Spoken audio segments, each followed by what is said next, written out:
he wasn't writing fantasy. I don't believe in the 12 years that he was sitting down in his little attic room up in his house writing this thing in longhand. I don't believe for a minute he thought he was writing a fantasy story. Not 1 minute. He was an Oxford professor who dedicated his life to a love of mythology, ancient mythology, which is not fantasy. It's very different. Mythology is different to fantasy. And Tolkien always mourned the fact that England's mythology had been eradicated by the Norman invasion in 1066.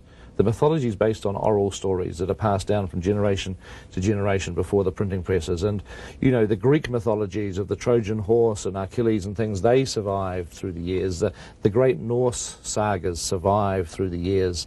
But England, when the Normans invaded, whatever stories had been nurtured were eradicated by that. And so England's mythology was like medieval stuff like Robin Hood and King Arthur. I mean, it didn't go any further back than that. So Tolkien thought he wanted to create a mythology for his country, for England. And this is what he did. He spent his lifetime doing the stories of Middle-earth and the saga, you know, and the history of the mythology, the concept, because he always says, he said, I imagine this took place in England and Europe some 7,000 or 8,000 years ago.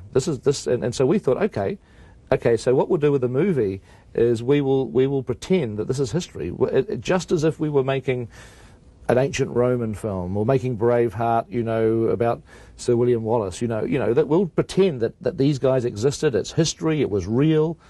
That let's make the movie with that weight of authenticity in the designs, the look, the performances, everything. So that was our mantra.